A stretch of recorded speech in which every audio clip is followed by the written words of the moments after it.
प्यारे बच्चों, good morning. आज हम एक्सरसाइज 3.4 क्वेश्चन 2 कंप्लीट करेंगे। क्वेश्चन 2 हमारा है, निम्न समस्याओं में रैखिक समीकरणों के युग्म बनाइए और उनके हल विलोपन विधि से ज्ञात कीजिए। हमें यहाँ पर स्पेशली मेंशन किया है कि सभी क्वेश्चंस को विलोपन विधि से करना है। जब हमें मेथड का नेम मेंशन नहीं किया होता, कहा नहीं है कि इस मेथड से कीजिए, तो हम किसी भी मेथड से चारों में से जो हमारे सिलेबस में है कर सकते हैं। और पर्टिकुलरली जब उसने बता दिया है कि आप इस मेथड से कीजिए तो हम उसी से करेंगे, तो ही हमें मार्क्स मिलेंगे। यहाँ हमें कहा गया है कि आप इन क्वेश्चंस को विलोपन विधि से कीजिए, तो हम यहाँ पर विलोपन विधि का प्रयोग करेंगे। फर्स्ट पार्ट है सेकंड का, यदि हम अंश में एक जोड़ दें तथा हर में एक घटा दें तो भिन्न एक में बदल जाती है। यदि हर में एक जोड़ दें तो यह 1/2 हो जाती है। वह भिन्न क्या है? माना भिन्न का अंश x है, माना भिन्न का हर y है, तो हमारी भिन्न क्या होगी? भिन्न होगी अंश बटा हर। और अंश हमारा है x और हर हमारा है y, और हमें ये भी पता है कि किसी भी भिन्न में हर का मान 0 नहीं होना चाहिए, तो y ≠ 0। पहली शर्त अनुसार हमें क्या कहा गया है कि जो भिन्न है आपकी x बटा y, उसके अंश में एक जोड़ दें और हर में एक घटा दें तो भिन्न की जो वैल्यू है वो 1 हो जाती है। तो हमें यहीं से फर्स्ट समीकरण मिलेगा। 1 के नीचे कुछ भी नहीं है, 1 लगाएंगे। अब क्रॉस मल्टीप्लाई करेंगे x+1 की 1 के साथ x+1, y-1 की 1 के साथ y-1। y को हम लेफ्ट साइड में ले आएंगे, y माइनस का हो जाएगा। इधर -1 है, +1 इधर आकर -1 हो जाएगा, ये -2 हो गई। तो हमारा फर्स्ट इक्वेशन है x - y = -2। अब दूसरी शर्त अनुसार क्या कह रहा है कि जो आपकी भिन्न है x बटा y जो आपने मानी है, उसके हर में एक जोड़ दें, हर में सिर्फ चेंज करें, एक जोड़ दें, तो भिन्न की जो वैल्यू है 1/2 हो जाती है। तो हमें यहाँ से दूसरा समीकरण मिलेगा। हम क्रॉस मल्टीप्लाई करेंगे, x की 2 के साथ 2x और y+1 की 1 के साथ y+1। y को हम लेफ्ट साइड में ले आएंगे, y प्लस का है तो माइनस का हो जाएगा, और इधर हमारा 1 बचा है। ये समीकरण 2 है। समीकरण 1 और 2 को अब हम विलोपन विधि से करेंगे। विलोपन विधि के लिए हम समीकरण 1 को किससे गुना करेंगे? जो समीकरण 2 में x के आगे है, यानी कि 2 से। और समीकरण 2 को किससे करेंगे? जो समीकरण 1 में x के आगे है, कुछ भी नहीं है, मतलब 1 है। तो हम लिखेंगे समीकरण 1 को 2 से व समीकरण 2 को 1 से गुना करने पर 2 से करेंगे समीकरण 1 को, 2x - 2y = -4। और इसको 1 से करेंगे तो एज इट इज रहेगा, =1। साइन चेंज करेंगे, माइनस का 2 प्लस का 1 माइनस के y, यहाँ -4 और -1 -5, माइनस से माइनस कैंसिल, तो हमारी y की वैल्यू आ गई 5। y का मान समीकरण 1 में रखने पर, आप 2 में भी रख सकते हैं। समीकरण 1 हमारा है x - y = -2, x - y की वैल्यू 5 = -2, x आ जाएगा -2 तो हमारा है ही राइट साइड में, और -5 आकर प्लस का हो जाएगा, तो 5 - 2 3। तो हमारे पास x का मान आया है 3 और y का मान था हमारा 5। तो हमारी भिन्न क्या थी? x बटा y, x की वैल्यू है 3 और y की वैल्यू 5। ये हमारा आंसर है। क्वेश्चन 2 पार्ट सेकंड, 5 वर्ष पूर्व नूरी की आयु सोनू की आयु की 3 गुनी थी। 10 वर्ष पश्चात नूरी की आयु सोनू की आयु की 2 गुनी हो जाएगी। नूरी और सोनू की आयु कितनी है? हमें जो निकालने के लिए कहा गया है नूरी और सोनू की आयु, तो हम मान लेते हैं, माना नूरी की आयु x वर्ष, माना सोनू की आयु y वर्ष। तो पहली कंडीशन में हमें कह रहा है कि 5 वर्ष पूर्व नूरी की आयु सोनू की आयु की 3 गुनी थी। तो पहली शर्त अनुसार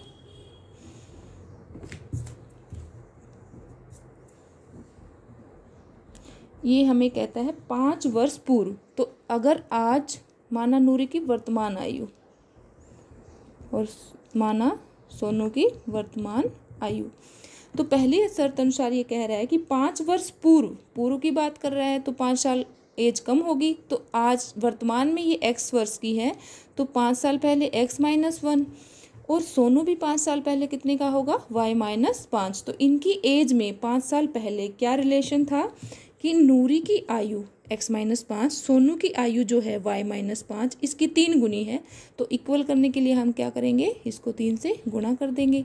x-5 इक्वल टू 3y-15 और 3y हमारा लेफ्ट में आ जाएगा, माइनस का 3y हो जाएगा, इधर माइनस के 15 है और -5 इधर आकर प्लस का 5 हो जाएगा, तो यहाँ बच गए -10। तो पहली इक्वेशन हमारी है x-3y इक्वल टू -10, ये हमारी फर्स्ट इक्वेशन है। दूसरी शर्त में क्या कह रहा है हमें कि 10 वर्ष पश्चात नूरी की आयु, आज अगर नूरी की आयु x वर्ष है तो आने वाले 10 साल में नूरी की आयु x + 10 होगी और सोनू की आयु आने वाले 10 साल बाद x + 10 होगी। तो क्या रिलेशन है, नूरी की आयु सोनू की आयु की दुगनी है, ये एज इसकी दुगनी है। तो इक्वल करने के लिए इसको हम 2 से गुणा कर देंगे। तो यहाँ से हमें सेकंड इक्वेशन मिलेगी 2y + 20। y वाले टर्म को हम इधर ले आएंगे, 20 + 10 -10 हो जाएगा equal to 10, x - 2y equal to 10। ये हमारी सेकंड इक्वेशन है। अब हम देखो विलोपन विधि में जब एक समीकरण 1 को 2 के कोफिशिएंट से x के कोफिशिएंट से गुणा करते हैं और समीकरण 2 को x के फर्स्ट इक्वेशन के कोफिशिएंट से गुणा करते हैं बराबर करने के लिए, लेकिन यहाँ पर भी x का कोफिशिएंट 1 है और यहाँ पर भी x का कोफिशिएंट है, अपने आप बराबर है, तो हमें गुणा करने की ज़रूरत नहीं है, हम इन्हें सीधा सोल्व करेंगे। दूसरी इक्वेशन है हमारी, साइन चेंज करेंगे, -3 + 2 -y, -10 -20, माइनस से माइनस कैंसिल, y की वैल्यू आ गई 20। y का मान समीकरण 1 में रखने पर, समीकरण 1 हमारा है x - 3y equal to -10, x - 3 into y की value 20 equal to -10 equal to -10, x बराबर होगा हमारा -10 + 60 इक्वल टू 50। तो x हमने मानी थी नूरी की आयु, नूरी की आयु हमारी आ गई 50 वर्ष और सोनू की आयु हमारी आ गई y वर्ष मानी थी और y की वैल्यू आई हमारी 20, तो 20 वर्ष। क्वेश्चन सेकंड पार्ट थर्ड, ये इनमें से एक आता ही आता है पेपर में, स्टेटमेंट सम तो किसी भी मेथड से आप कर सकते हैं अगर मेथड का नाम नहीं लिखा है तो। पार्ट थर्ड है, 2 अंकों की संख्या के अंकों का योग 9 है, इस संख्या का 9 गुना संख्या के अंकों को पलटने से बनी संख्या का 2 गुना है, वह संख्या ज्ञात कीजिए। जैसे कि हमारे पास 2 अंकों की संख्या जब हम काउंटिंग लिखते हैं, माना 1 से तो 9, फिर पहली 2 अंकों की संख्या आती है 10 और फिर आगे लिखते जाते हैं तो लास्ट 2 अंकों की संख्या हमारी आती है 99।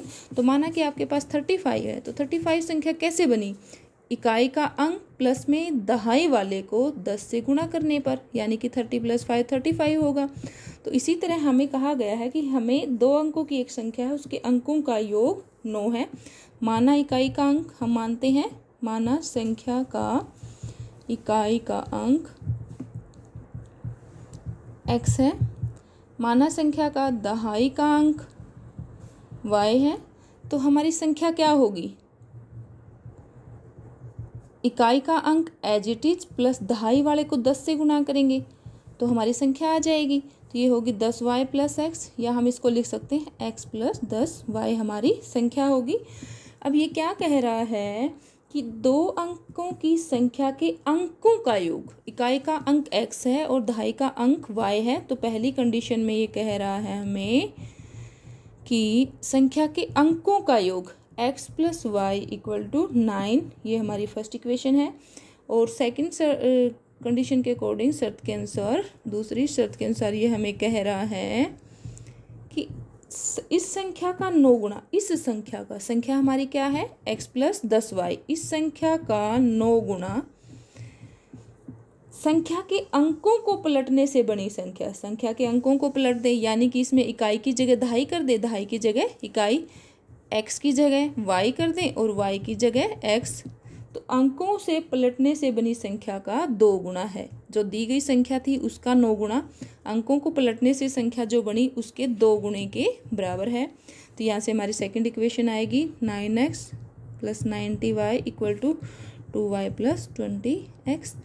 हम एक साइड कर लेंगे सभी को, क्योंकि x और y की टर्म हम एक तरफ ही लिखेंगे समीकरण बनाने के लिए। 9x - 20x - 11x, 90y - 2y, 88y = 0। 11 से 11 कम 11, 11 8 88, शॉर्ट हो रहा है तो हम लिख लेंगे 11 कम 11, माइनस का x बचेगा, 11 8 88, ये बच गया हमारा। ये हमारी दूसरी इक्वेशन है। तो हम देखो x + y = 9 है और ये -x + 8y = 0 है। कोफिशिएंट इसमें 1 है, इसमें -1 है। हम कोफिशिएंट पहले तो बराबर करते थे और फिर उनका सिंबल चेंज करते थे ताकि x कट जाए। तो इसमें सिंबल भी अपोजिट है। यहाँ कोफिशिएंट तो इसका 1 है, इसका -1 है, लेकिन सिंबल भी अपोजिट है। तो हम सिंपल ही ऐड करेंगे इनको। x + y = 9 -x + 8y = 0। हम इनको ऐड करेंगे सिंपली, तो हमारा x से x कट जाएगा। 8y और 1y 9y = 9। हमने सिंपली ऐड क्यों किया? क्योंकि देखो कोफिशिएंट अपने आप नेचुरली 1 था, इसका -1 था। कोफिशिएंट सिंबल में अपोजिट है और इक्वल है, तो हमने सिंपली ऐड किया ताकि हमारा x कट जाए। तो y यहाँ पे आएगा 9/9 1, y की वैल्यू आ गई 1। y का मान समीकरण 1 में रखने पर, समीकरण 1 हमारा है x + y = 9, x + y की वैल्यू 1 = 9, x आ जाएगा 9 - 1 8। तो हमारी x की वैल्यू 8 आ गई। हमारी जो संख्या थी x + 10y, संख्या क्या थी हमारी? x + 10y। तो यहाँ पर हम x की वैल्यू रखेंगे 8 + 10 × y की वैल्यू 1, x + 10 x + की वैल्यू 8 + 10 × y की वैल्यू 1। तो ये हो गई 8 + 10 18। ये हमारा आंसर है, जो 2 अंकों की संख्या हमसे रिक्वायर्ड थी। Part 4, question 2 part 4। मीना 2000 रुपये निकालने के लिए एक बैंक गई। उसने खजांची से 50 रुपये तथा 100 रुपये के नोट देने के लिए कहा। मीना ने कुल 25 नोट प्राप्त किए। ज्ञात कीजिए कि उसने 50 रुपये और 100 रुपये के कितने कितने नोट लिए। माना 50 रुपये के नोट उसके पास x है, माना 100 रुपये के नोट y है। तो उस लिखा है कि मीना ने कुल 25 नोट प्राप्त किए। उसके पास टोटल नोट 50 रुपये और 100 वाले कितने हैं? 25। तो पहली शर्त अनुसार टोटल नोट कितने हैं उसके पास? 25। तो x + y = 25 हो जाएगा। ये हमारा फर्स्ट इक्वेशन है। अब उसने कहा कि उसने खजांची से 50 रुपये तथा 100 रुपये के नोट देने के लिए कहा और उसके पास टोटल मनी बैंक से कितनी निकली हुई है? 2000 रुपये।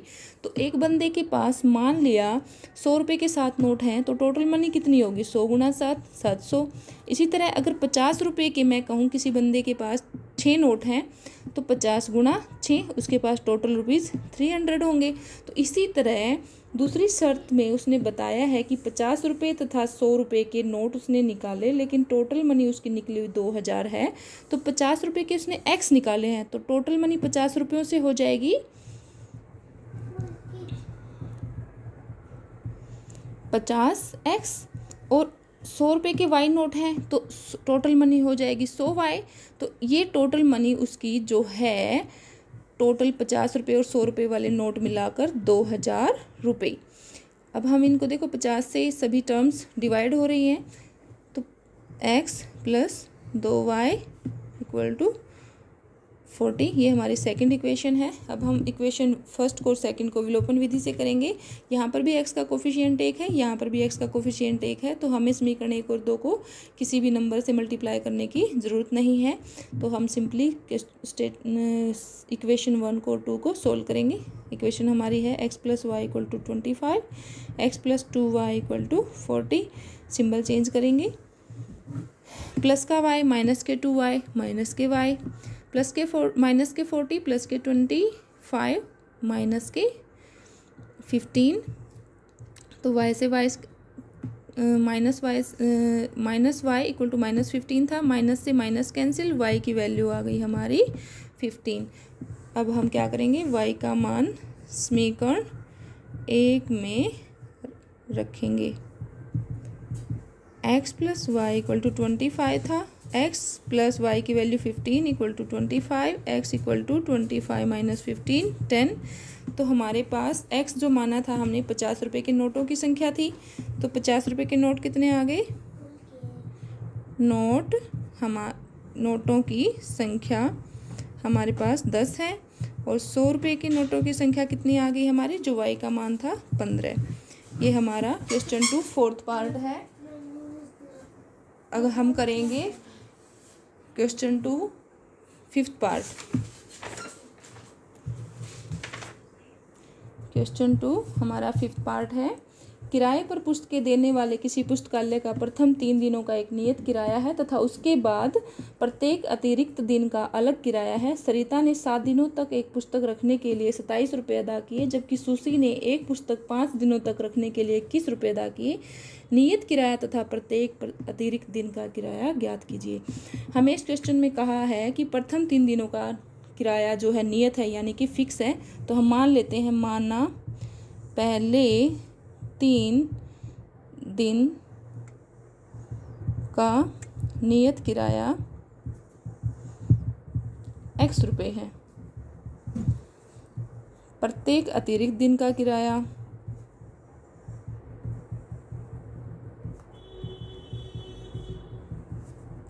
y रुपये है। तो पहली कंडीशन में क्या कह रहा है कि सरिता ने 7 दिनों तक एक पुस्तक रखने के लिए 27 रुपये दिए। उसने 7 दिनों के लिए रखी है, तो 7 दिन में पहले 3 दिन के लिए उसका किराया फिक्स है, तो प्रत्येक दिन का उसे 4 दिन ही देना पड़ेगा। तो पहली शर्त अनुसार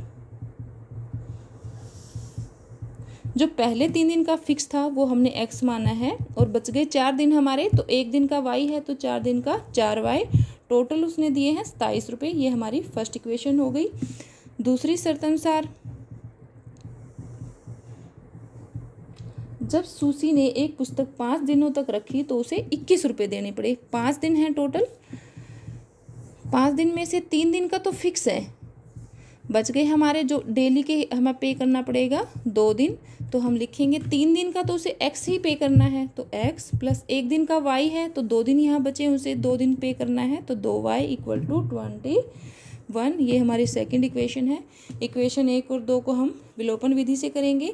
विलोपन विधि से करने के लिए हम x के कोफिशिएंट इक्वल करते हैं, और इसमें हमारे नेचुरली इक्वल है, तो हम सीधा साइन चेंज करके सोल्व करेंगे। x plus 4y equal to 27, x plus 2y equal to 21, sign change करेंगे।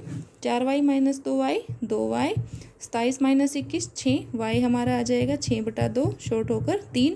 तो y का मान समीकरण 1 में रखने पर, समीकरण 1 हमारा था x plus 4y equal to 27, x plus 4 into Y की कीमत 3 equal to 27, x plus 12 equal to 27, और x बराबर आ जाएगा 27 माइनस 12 15। तो हमारा x की वैल्यू आई है 15। तो 3 दिन का जो पहला नियत किराया था वो हमने x माना था। 3 दिन का नियत किराया क्या आया हमारा 15 रुपये, और प्रत्येक दिन का किराया y माना था हमने, और y की वैल्यू आई है 3 रुपये। उम्मीद करती हूँ बच्चों आपको समझ में आया होगा। एक दूसरे से शेयर करेंगे, सब्सक्राइब करेंगे और लाइक भी करेंगे। Thank you.